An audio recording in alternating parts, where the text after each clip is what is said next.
Hello folks, Scott with Dallas Paint Correction again. These are the type of customers that call me. I haven't even begun to clean the inside of this car. This is clean, right? Most of you would go, holy crap, why is this customer even calling you? He doesn't even need his car cleaned.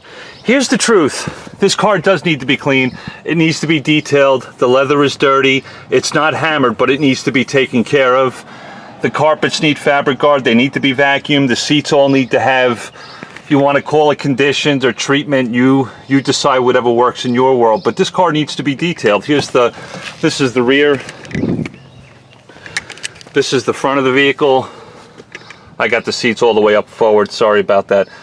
But this is about, I would say 80% of my customers who call me to work on cars that look like this. 2016 Toyota Camry. Not a lot of miles on it. A good customer of mine and his wife drive this vehicle. But you know what he wants to do? He wants to preserve its value. He wants to hold its value. He understands and he's value oriented. He knows what detailing truly means. This is, you have to decide, are you someone who cleans a vehicle or do you actually detail a vehicle? That's two different things. This particular scenario here is going to be about detailing a car. These door panels, are they hammered? No, but they need to be cleaned. They need to be protected. They need to be dressed. I have to bring this car to another planet so my customer appreciates the value and he gets to preserve the vehicle and hold the value of the vehicle for longer. That's the important part here.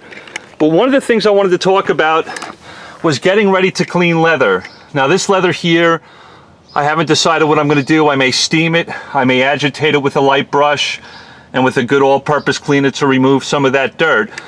But the first thing I wanted to talk about, I watch a lot of people, they'll take, what is this thing? They'll take the end of their vacuum, a plastic hose, and actually, excuse me as I hold this camera, they'll actually try to suck up the dirt and debris inside the tracks and the grooves in the leather.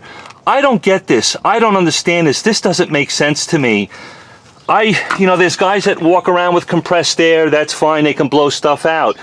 But for me, getting out any dust or debris that might be inside these tracks before I even begin to clean it, the last thing I want to do is run a crevice tool from a vacuum and possibly scratch that plastic coating that's on the outside of this leather. It doesn't make any sense. That's not what I want to do.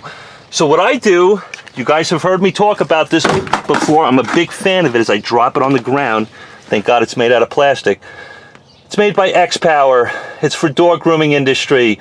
All I'm going to do, I have to have electric anyway. I've got electric for my vacuum, obviously. I'm going to take this thing and blow out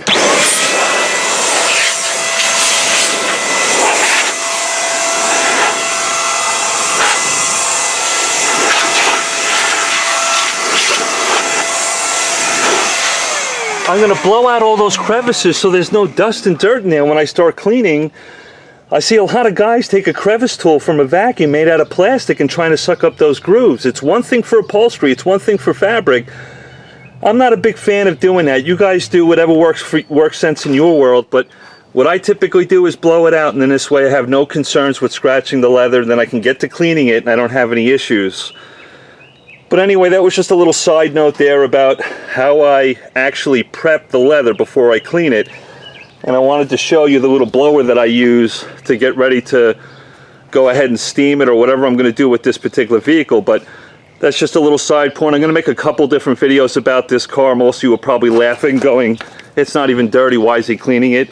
It needs to be cleaned. It needs to be detailed. That's the most important part of this whole video, is how do you detail and clean a relatively well-maintained vehicle. There are tips, tricks, secrets. You got to know them. You got to be able to dial this car in. Sometimes you could become overwhelmed and go, where do I even start? It looks fine.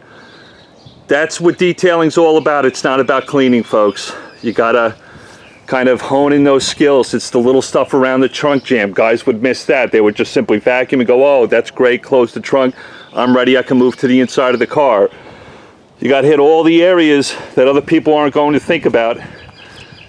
Clean the vents properly, dress the dashboard and the leather with an appropriate dressing that's not greasy, slimy. I got several hours to work on this car. Probably some of you are going, are you kidding? This would take me a half hour. Well, that's where I differ from the competition. I take this car to another planet, I clean it, and then I truly detail it. I'll show you some footage after when I'm done, and we'll go from there. But there's a little tip about leather cleaning and preparing for it. I'm not a fan of rubbing or running a plastic crevice tool over the grooves to suck out stuff. Just blow it out of the car and scoop up with a microfiber. Get it out of the vehicle. Don't suck it up with a plastic tool where you could scratch the leather. Okay guys, appreciate it. Talk to you later.